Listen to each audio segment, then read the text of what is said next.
அகர முதல எழுத்தெல்லாம் ஆதி பகவன் முதற்றே உலகு. பாக்குப்பன். வணக்கம். இன்று என் பிதற்றல் திருக்குறளும் விவேக சிந்தாமணியும். சான்றோர் பெருமக்களே, ஊழ் என்ற அதிகாரத்தில் திருவள்ளுவர் ஒரு அழகான குறட்பா பாடியிருக்கிறார். ஊழிற் பெருவலி யாவுள மற்றொன்று சூழினோ தான் முந்துரும். திருவள்ளுவர். ஊழை விட வலிமை மிக்கவை வேறு எவை உள்ளன? ஊழை விலக்கும் பொருட்டு மற்றொரு வழியை ஆராய்ந்தாலும் அங்கும் தானே முன்வந்து நிற்கும். ஆக ஊழ் மிக வலிமை உடையது. ஊழ் மிக வலிமை உடையது. திருவள்ளுவர் விளக்க முடியாது. அதே தான் விவேக சிந்தாமணியும் நமக்கு அழகாக சொல்கிறது. வாழ்வது வந்தபோது மனந்தனில் மகிழ வேண்டா, தாழ்வது வந்ததானால் தளர்வரோ தக்கோர், மிக்க ஊழ்வினை வந்ததானால் ஒருவரால் விலக்கப் போமோ, ஏழையாயிருந்தோர் பல்லக்கு ஏறுதல் கண்டிலீரோ. ஏழையாயிருந்தோர் பல்லக்கு ஏறுதல் கண்டிலீரோ. விவேக சிந்தாமணி.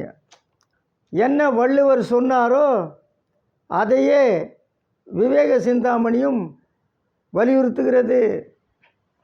உயர்ந்த வாழ்வு வந்தபோது நாம் மனதில் மகிழ்ச்சி கொள்ளக்கூடாது. தாழ்ச்சி வந்தபோது தளர்ச்சியும் கொள்ளக்கூடாது. சான்றோர் தாழ்ச்சி வந்தபோது தளர்ச்சி கொள்ள மாட்டார். தளர்ச்சி அடையாதவர்கள்தான் சான்றோர். மிக்க வலிமை உடைய ஊழை யாராலும் விலக்க முடியாது. ஒருவரால் விலக்க போமோ முடியாது. மிக்க வலிமை உடைய ஊழை ஒருவராலும் விலக்க முடியாது. ஏழையாய் இருந்தவர்கள் செல்வம் அடைந்து பல்லக்கு ஏறுதலை நீங்கள் பார்த்ததில்லையா? ஊழ். என்னப்பா இவ்வளோ கோடீஸ்வரனாக இருக்கானப்பா, எப்படிப்பா?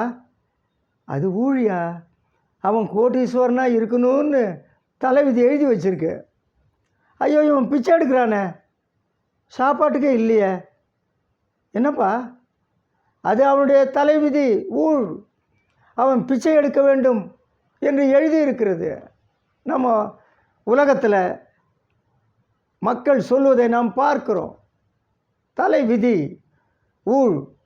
கிராமத்தில் சொல்லுவாங்க, நீ என்ன தான் உடம்பு முழுவதும் எண்ணெயை பூசிக்கிட்டு தெருவில் உருண்டாலும் ஒட்டுறது தான் ஒட்டும். என்ன அர்த்தம்? உனக்கு என்ன ஊழோ என்ன விதியோ அதான் உனக்கு வந்து சேரும். வரணும்னா வரும், வரக்கூடாதுன்னா வராது, போயிடும்.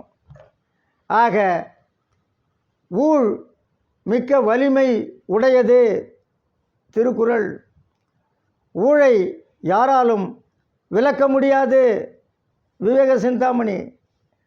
சான்றோர் பெருமக்களே, ஊழின் வலிமையை நாம் இந்த பாடல்களில் அறிந்து கொள்ளுகிறோம். மிக்க வலிமை உடையது ஊழ்தான். மிக்க வலிமை உடையது ஊழ்தான். திருக்குறளும் விவேக சிந்தாமணியும் அதே கருத்தை வலியுறுத்துகின்றன. ஒருத்தன் ஒரு பொறி ஈருருளி அதில் ஓட்டிகிட்டு போயிட்டு இருந்தான். தமிழில் ஸ்கூட்டர். பொறி ஈருருளியில் போயிட்டு இருந்தான் தரையில். அப்போ மேலே ஒரு பருந்து, ஒரு நல்ல பாம்பு எடுத்துகிட்டு மேலே பறந்து போயிட்டு இருந்தது.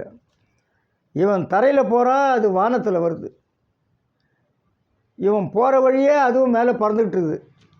இவன் அடடா அந்த பாம்பை அது போட்டுடுச்சுன்னா நம்ம தலைமையில் விழுந்துருமேன்னு சொல்லி இப்படி போனவன் அதிலிருந்து தப்பிப்பதற்காக எதிர்த்த திசையில் திரும்பி வந்தான்.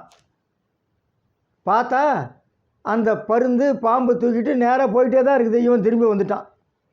இவன் திரும்பி வர்றப்போ வழியில் தொடர் வண்டி போகிறதுக்காக வழி தடை செய்யப்பட்டிருந்தது. அங்கே கொஞ்ச நேரம் வண்டியை நிறுத்தினான். மேலே பார்த்தான், பருந்து இல்லை, பாம்பு இல்லை. அப்பா தப்பிச்சோன்னு நினச்சிட்டு இருந்தான். அன்றைக்கி கொஞ்சம் தொடர் வண்டி வர்றதுக்கு தாமதமாச்சு. இன்னும் ஒரு 10 நிமிடம் அதிகமாக நின்றுது. ரொம்ப மகிழ்ச்சியாக நின்றுட்டு இருந்தான். திடீர்னு பார்த்தா அவன் தலை மேலே பொத்துன்னு ஏதோ விழுந்தது. என்னடான்னு பார்த்தா அதே நல்ல பாம்பு அவனை கடித்தது. அதற்காக வேறு வழியில் வந்தான். அதான் சொன்னார் வள்ளுவர், நீ ஊழை விலக்கும் பொருட்டு வேறொரு வழியை மற்றொரு வழியை ஆராய்ந்தாலும் அங்கேயும் அது தானே முன்வந்து நிற்கும். இந்த பாம்பு வந்து தலை மேலே விழுந்தது போல தப்பிப்பதற்கு வேறு வழியில் வந்தான், திரும்பி வந்தான். விதி விட்டபாடில்லை. சான்றோர் பெருமக்களே, ஊழ் மிக்க வலிமையுடையது, அறிந்து கொள்வோமா? நன்றி, வணக்கம்.